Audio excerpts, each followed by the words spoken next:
What's up, you guys? Welcome back to another YouTube video. You're probably hoping this was going to be a race recap video, but obviously that is not what it is, and I have some explaining to do for you guys. So if you're new to the channel, I was training to run the Hone Quarry 40 miler. It was an ultra marathon with 8,500 feet of gain, 8,500 feet of descent, very technical, hard course, and I put in a massive training block for it. As far as intentionality goes, just with a lot of elevation, a lot of specified training from my coach. Trained really hard and was feeling so good. Fitness was, I felt like, at an all-time high. And unfortunately, like 2 weeks out from the race, I started to feel something in my left foot, and I took it easy, didn't really run, started hammering the bike just to be safe. I didn't think it was going to keep me out of the race, to be completely honest with you guys. That was not my intention. So let's fast forward. Leading up into the race that week, it still really wasn't getting too much better. It felt about the same. And I tried to run on Thursday before the race. The race was supposed to be this past Saturday. So I ran on Thursday to test it. I'll put the Strava right here so you guys can see it. I just did 3 miles and I was in a lot of pain. And that was flat. That was a flat 3 miles. And I was in pain during. It kind of progressed and got worse throughout that run.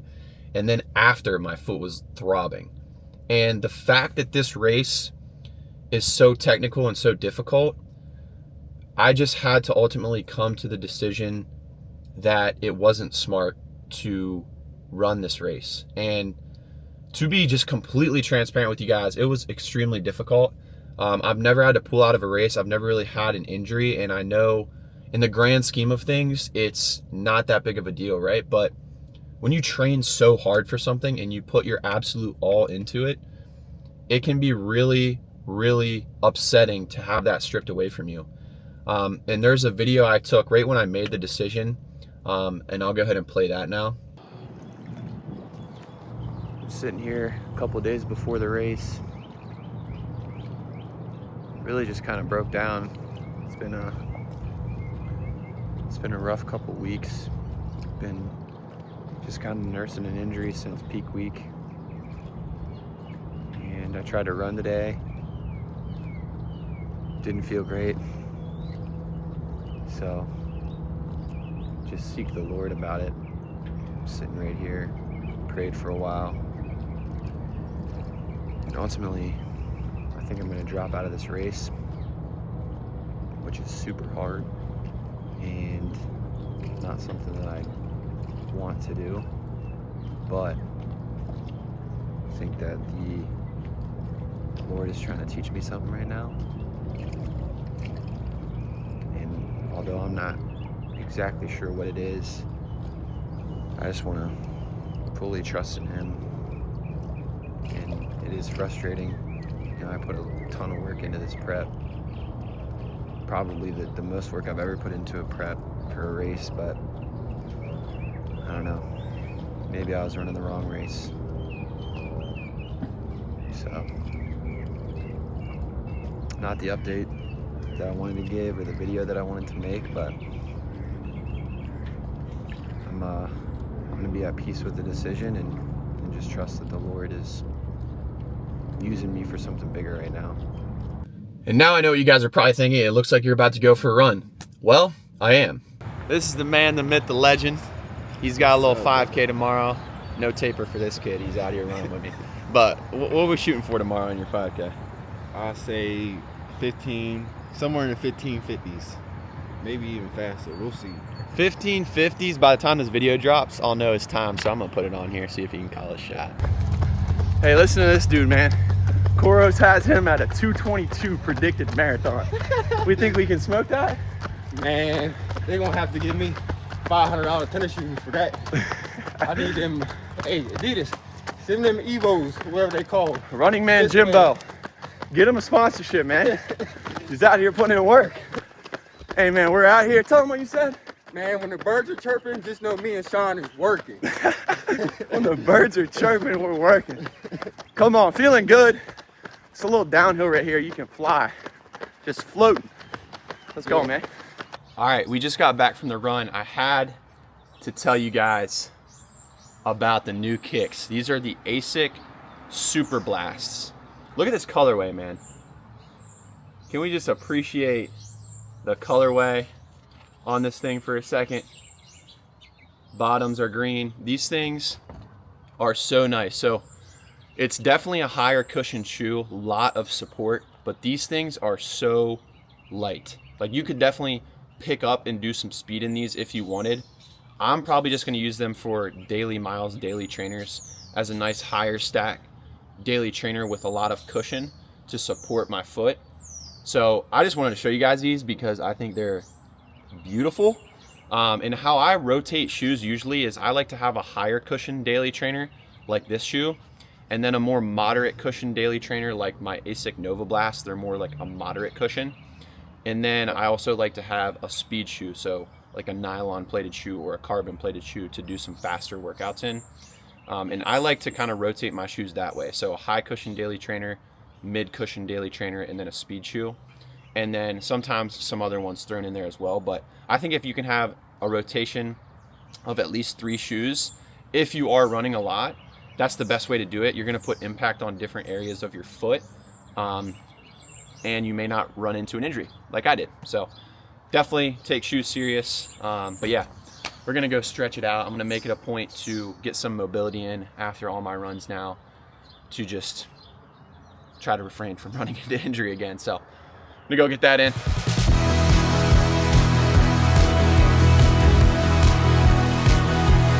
All right, I gotta be quiet because Gabby worked night shift last night and she is still sleeping. But we got 2 slices of sourdough, 5 eggs, bunch of watermelon.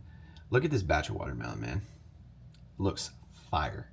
And then another cup of black coffee. I also chugged some water and electrolytes after my run. So first meal of the day, post run, 5 eggs, 2 slices of sourdough, watermelon. Let's go, man. All right, just showered up and planned out the rest of my day. So from 11 to 1 p.m., I have all of my athlete check-ins. So once a week, I hop on a Zoom call with my athletes, just check in, see how their training's going, talk to them about life, what I'm seeing on the data, all that stuff. So I like to do a check-in per week and just develop a good relationship with my clients. So about to do that. I have 5 check-in calls today. And then I'm going to do some programming and some last-minute tax stuff. The tax deadline is coming up. And then I'm going to go to the gym later. And then I have a podcast recording tonight at 7:30 with the People's Run podcast. They asked me to come on, so I'm looking forward to that. All right, what's up, guys? We are at the gym now. I was just on my laptop from 11 a.m. to 4:30 p.m., which it is now. So I didn't want to bore you guys with content of me on my laptop. But now we're at the gym.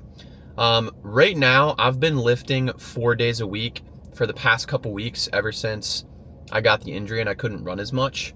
Typically, when I'm running a lot, I only hit the gym 3 times a week, so I only do strength training 3 times a week.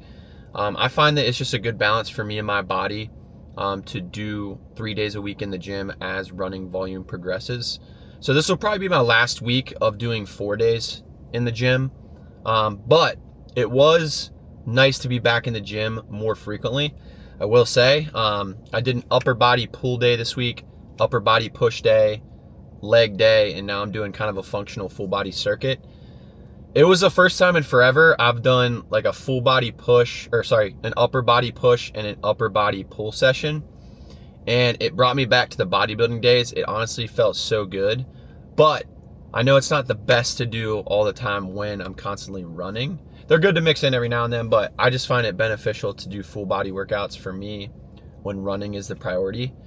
So yeah, we're gonna go hit this session real quick and probably cap off the video after that, just talking about the future and what it looks like for the rest of 2026 and the Stoney 100, which is an event that I have here in 5 weeks.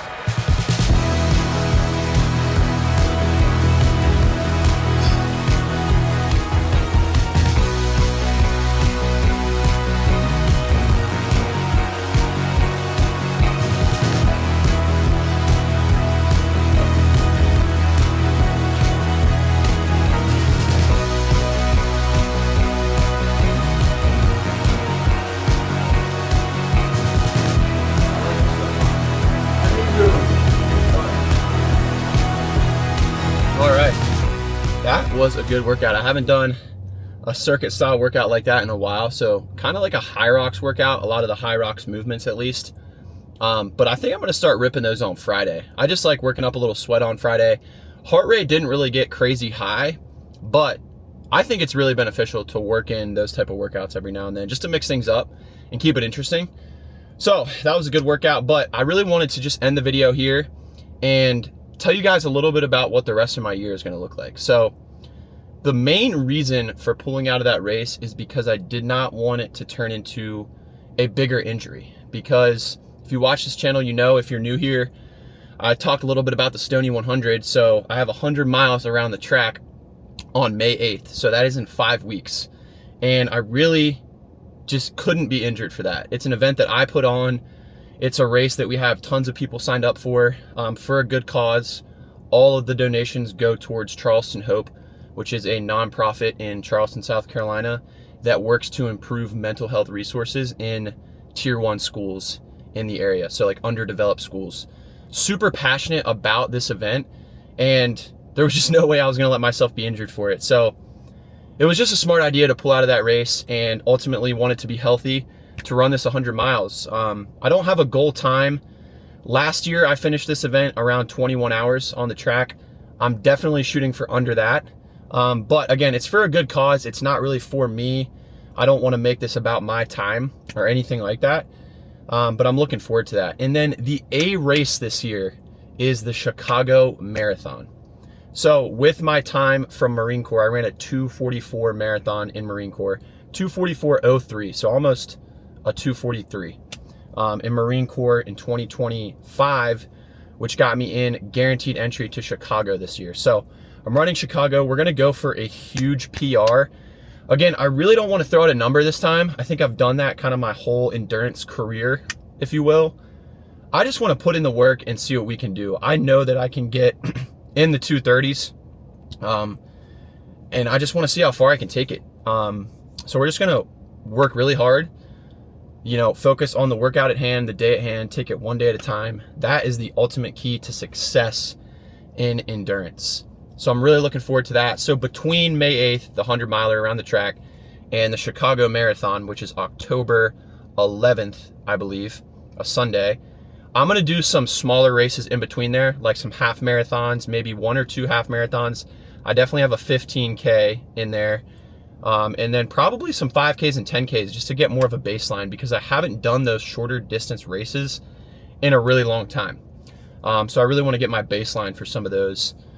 So yeah, I'm really looking forward to it. I feel like the spark again with training, and I think that's really important. I was going through kind of a slump there for a really long time, but it feels good to be back. It feels good to be feeling healthy again, and I'm just gonna do what I can to keep it that way. And I think I let some of the small things get away from me, like, you know, mobility, prioritizing my weaknesses, which ultimately led to the injury. But then again, guys, the injury, I felt like I was doing all that I could. You know, there might have been some small things I left out, but really me and my coach didn't ramp up volume that crazy. Like, I've done higher volume for a marathon build than I did for this past 40 miler, but I think it was just the elevation and the intensity of the training that eventually got to me. And I didn't want to hang my head about it. You know, there's things I could have done differently or better, sure, but ultimately I think if you hone in on those things, it really just kills you. So I just want to move forward, focus on what I have ahead. I have such exciting things ahead. And more importantly, it is Easter weekend. By the time this video drops, Easter will have passed, but I really just want to soak in this weekend and just resonate on what Jesus did for us, the journey to the cross. Today is Good Friday, the day that he was crucified. And man, if you've ever seen the movie The Chosen, it really depicts the journey to the cross that Jesus had to suffer and endure. And the thing is, that movie doesn't even begin to tell the real true story of the crucifixion, because crucifixions were actually worse than that. And if you watch that movie, man, it is gruesome. And it really, really shows you what Jesus truly did for us that day. So if you haven't watched that, I highly encourage it. I believe it's on Netflix. But I really just want to focus on being present with the Lord this weekend and just thanking him for what he did for us on this weekend. And I just want to thank you guys for tuning in, and I'm really excited on where this channel is going to go, where the content's going to go, where my endurance journey is going to go, where my faith is going to go. I just feel like the Lord has really good plans, and I'm just putting full trust in Him. I'm surrendering the control and letting Him really just guide me. And I know He has great plans for the business and all of our athletes that we coach, and getting into more merchandise for you guys and different things like that. So, man, I'm just excited, and I want to thank you guys for joining the journey, or following along the journey, I should say. And with that being said, we'll see you guys on the next video.